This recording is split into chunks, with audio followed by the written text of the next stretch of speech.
राम राम दोस्तों।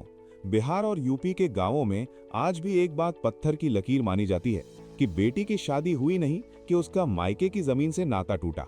अक्सर आपने सुना होगा, चाचा ताऊ या खुद सगे भाई कहते हैं, बेटी तो पराये घर की है, अब जमीन में कैसा हक। और इसी बात का फायदा उठाकर चुपके से वंशावली से बेटी का नाम गायब कर दिया जाता है या धोखे से उसका हिस्सा हड़प लिया जाता है। लेकिन रुकिए, क्या आपको पता है कि 2026 में भारत का कानून इस सोच को पूरी तरह से खारिज करता है। चाहे बेटी शादीशुदा हो या कुंवारी, पिता की विरासत पर उसका उतना ही हक है जितना कि एक बेटे का।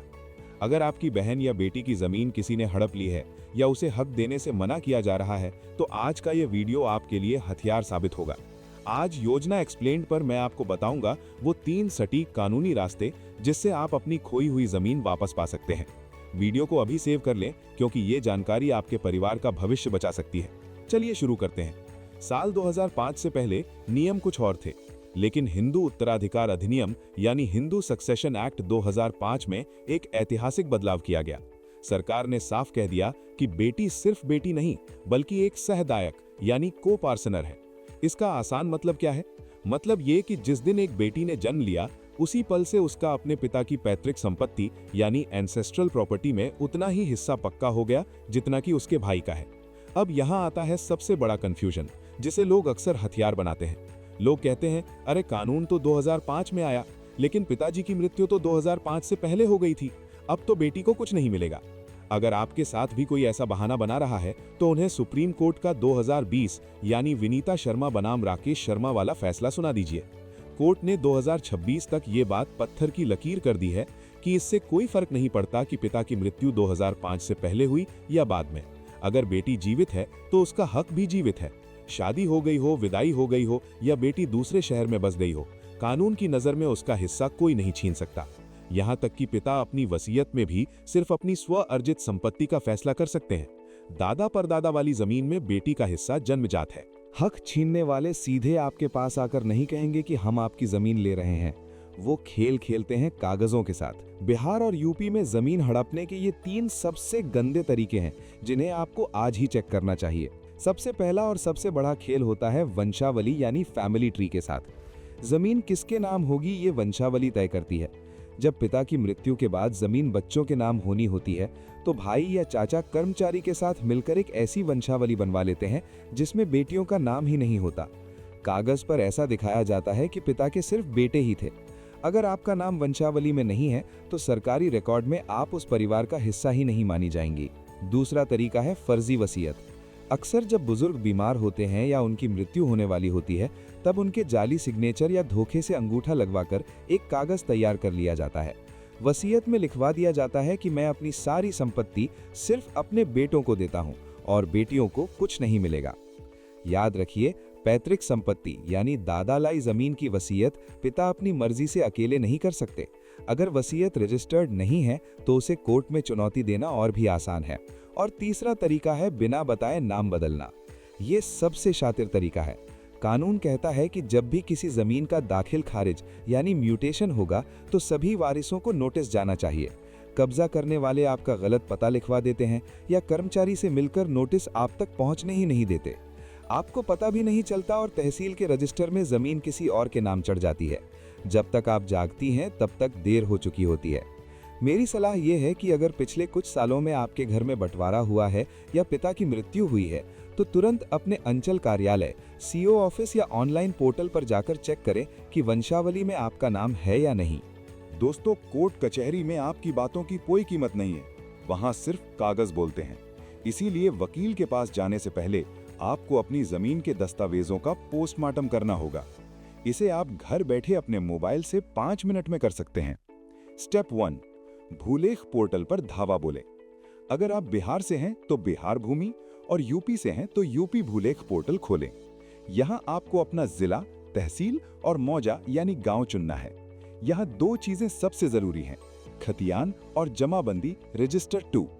स्टेप 2, खतियान द एंसेस्ट्रल रूट। खतियान वो पुराना रिकॉर्ड है जो बताता है कि ये जमीन असल में आपके दादा या परदादा की थी। चेक क्या करें, क्या खतियान में आपके पिता का नाम है? अगर हाँ, तो कानूनन उस जमीन पर आपका यानी बेटी का हक वहीं से शुरू हो जाता है। स्टेप 3, रजिस्टर टू या जमाबंदी, करंट स्टेटस। ये आज का रिकॉर्ड है। यहाँ से पता चलेगा कि फिलहाल जमीन किसके नाम पर चढ़ी हुई है और कौन रसीद कटा रहा है। चेक क्या करें? अगर यहाँ सिर्फ आपके भाइयों का नाम है और आपका नहीं, तो समझ जाइए कि यहीं गड़बड़ हुई है। देखिए कि आपका नाम किस आधार पर काटा गया है। क्या कोई फर्जी वसीयत दिखाई गई है या सिर्फ वंशावली से नाम गायब किया गया है? स्टेप 4, सर्टिफाइड कॉपी यानी नकल निकालें। ऑनलाइन जो आप देखते हैं वो सिर्फ जानकारी के लिए है, कोर्ट में वो नहीं चलेगा। आपको अंचल कार्यालय यानी सीओ ऑफिस या तहसील के अभिलेखागार जाकर सर्टिफाइड नकल की अर्जी देनी होगी। अगर नाम कट गया है तो उस म्यूटेशन केस यानी दाखिल खारिज केस की भी नकल निकालें जिसके तहत नाम बदला गया। इसी कागज में छिपा होता है उस जालसाज का नाम जिसने धोखाधड़ी की है। दोस्तों, अगर आपको ऑनलाइन पोर्टल चलाने में दिक्कत आ रही है तो किसी भी कॉमन सर्विस सेंटर यानी CSC या वसुधा केंद्र पर जाकर 20-50 रुपए देकर ये प्रिंट आउट निकलवा लें। बिना सबूत के जंग नहीं जीती जाती। दोस्तों, अगर आपको पता चला है कि जमीन के कागजों यानी जमाबंदी में आपका नाम नहीं है, तो घबराकर सीधा हाईकोर्ट भागने की जरूरत नहीं है। आपका पहला मुकाबला होगा राजस्व न्यायालय यानी रेवेन्यू कोर्ट में। सबसे पहले बात करते हैं कि अगर आपके भाइयों ने चुपचाप अपने नाम पर दाखिल खारिज करा लिया है तो कानून आपको उसे रद्द कराने का मौका देता है। बिहार में आप DCLR यानी भूमि सुधार उपसमाहर्ता और यूपी में SDM के पास अपील फाइल कर सकते हैं। आपको बस ये कहना है कि मैं इस परिवार की कानूनी वारिस यानी बेटी हूँ, लेकिन मुझे बिना नोटिस दिए और मेरा हक छिपाकर ये दाखिल खारिज किया गया है। अगर आपकी बात सही पाई गई तो अधिकारी उस दाखिल खारिज को रद्द कर देगा और जमीन फिर से पिता के नाम पर आ जाएगी। आगे बात करते हैं वंशावली में सुधार की, जो अक्सर गड़बड़ की जड़ होती है। आप तहसीलदार या अंचल अधिकारी यानी CO के पास एक आवेदन दें कि पुरानी वंशावली फर्जी है क्योंकि उसमें बेटियों का नाम नहीं है। अपनी मार्कशीट, आधार कार्ड या कोई भी ऐसा दस्तावेज जिसमें पिता का नाम हो साथ लगाएं। अब कई राज्यों में सरपंच द्वारा दी गई वंशावली के बजाय शपथ पत्र या ऑनलाइन पोर्टल से बनी वंशावली ही मान्य होती है। नई वंशावली बनवाएं जिसमें आपका नाम पुत्री के रूप में दर्ज हो। इसके बाद बात करते हैं समय सीमा की। यहाँ एक जरूरी बात, दाखिल खारिज होने के 30 से 60 दिनों के भीतर अपील करना सबसे आसान होता है, लेकिन अगर सालों बीत चुके हैं तो भी आप डिले कॉन्डेनेशन की अर्जी लगाकर केस फाइल कर सकते हैं। तहसील के मामलों में वकील से ज्यादा कागज काम आते हैं। वीडियो में मैंने जो सर्टिफाइड कॉपी निकालने को कहा था वही यहाँ आपकी जीत तय करेगी। दोस्तों, अगर तहसील के चक्कर काटते काटते आप थक गए हैं और हड़पने वाले अपनी जिद पर अड़े हैं, तो अब वक्त है सिविल कोर्ट जाने का। ये लंबी लड़ाई जरूर है, लेकिन यहाँ से मिला फैसला पत्थर की लकीर होता है। यहाँ आपके पास 3 बड़े हथियार हैं। पहला, कि अगर जमीन अभी भी पिता या दादा के नाम पर है और भाई आपको हिस्सा देने से साफ मना कर रहे हैं, तो आप फाइल करेंगे पार्टीशन सूट। आपको बंटवारे के लिए किसी की अनुमति की जरूरत नहीं है। आप अकेले कोर्ट जाकर कह सकती हैं, मैं इस संपत्ति में बराबर की हिस्सेदार हूं, मेरा हिस्सा अलग करके मुझे कब्जा दिया जाए। अब कोर्ट ऐसी संपत्तियों में बेटियों को हिस्सा देने में बिल्कुल देरी नहीं करते। दूसरा, कि अगर किसी ने फर्जी वसीयत या किसी फर्जी सेल डीड यानी रजिस्ट्री के जरिए अपना नाम चढ़वा लिया है, तो आप डिक्लेरेशन सूट फाइल करेंगे। आप जज साहब से कहेंगे कि विपक्षी के पास जो कागज हैं वो जाली हैं, असली वारिस मैं हूं, इसलिए कोर्ट मुझे इस जमीन का असली मालिक घोषित करे। एक बार कोर्ट ने आपके हक में डिक्री दे दी तो दुनिया की कोई ताकत आपका हक नहीं छीन सकती। तीसरा है स्टे ऑर्डर, और ये सबसे जरूरी है।